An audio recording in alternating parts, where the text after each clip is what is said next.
성경이 담고 있는 일용할 양식을 주옵소서에서 무엇이 일용할 양식일까요? 성경에서 이 교훈을 가장 구체적으로 보여주는 표본이 하나 있습니다.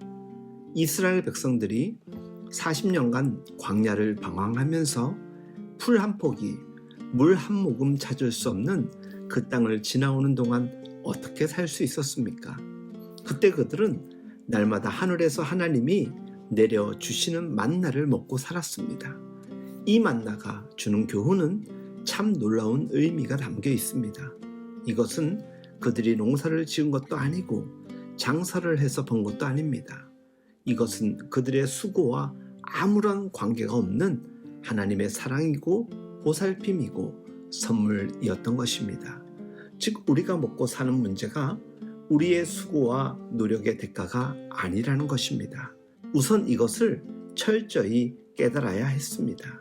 이게 하나님의 백성이 사는 법칙이고 새로운 가치관입니다. 하나님께서 처음에 만나를 주실 때 너희들은 아침마다 나가서 들에서 각기 식량만큼 만나를 거두어 그날의 양식을 삼으라고 하셨습니다. 하나님은 일용할 양식, 즉 당일분만 거두라고 했지만 이스라엘 백성들은 말을 안 들었습니다. 그런데 한 짐씩 짊어지고 들어온 이스라엘 백성들에게 어떠한 일이 일어났습니까? 다음날 아침에 보니 썩어서 못 쓰게 되지 않았습니까? 그제서야 이스라엘 사람들이 매일 나가서 매일 먹을 것만 거두어 왔습니다. 이것이 일용할 양식입니다. 이것이 진정으로 믿음으로 산다는 말씀의 의미입니다. 엄청난 것을 구하는 것이 큰 믿음이 아니라 하루를 하나님만 바라보며 살면서 내일을 믿음으로 의뢰하는 것이 큰 믿음입니다. 우리는 매일의 삶이 진정으로 하나님의 손에서 양육되고 있음을 확신하면서 그것을 기억하는 순간이 과연 얼마나 될까요? 불철주야 남에게 뒤지지 않기 위해서 몇 배로 노력하고 수고한 대가로 이만큼 산다고 은연중에 생각하고 있지는 않습니까? 말로는 하나님의 은혜라고 표현하지만 나의 진정한 의식의 밑바닥에는 어떤 생각이 자리 잡고 있는지를 묻는 것입니다. 진심으로 수고의 대가를 얻는 것이 하나님의 은혜인 것을 느껴보신 적이 있습니까? 우리의 삶에는 하나님의 은혜의 돌보심이 아니면 수고의 정당한 대가를 얻지 못하는 일들이 얼마나 많은지 생각해 보셨습니까? 정말 그렇게 세상이 공평하고 정의롭다고 생각하십니까?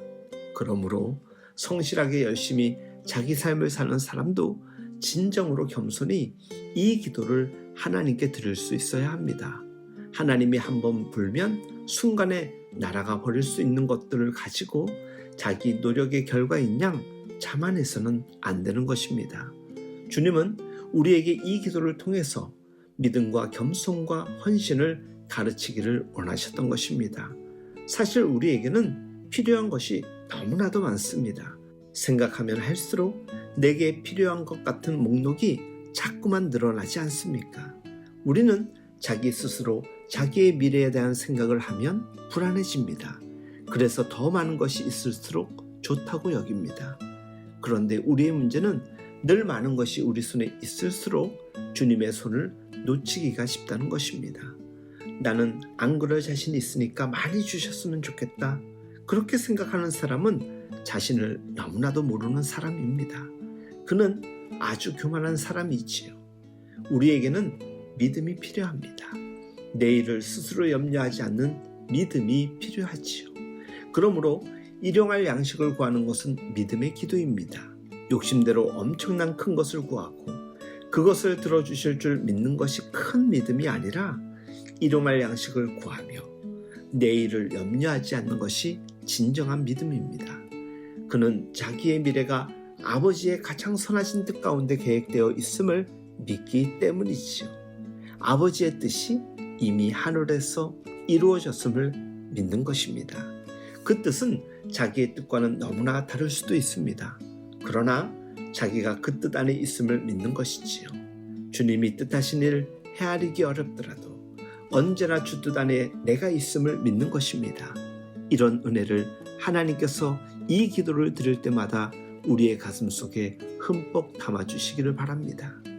주 안에서 사랑하는 여러분, 불확실성이 큰 시대를 살아가는 우리지만 일용할 양식을 구하며 내일을 염려하지 않는 믿음의 평강이 함께할 수 있길 예수님의 이름으로 축복하며 응원합니다.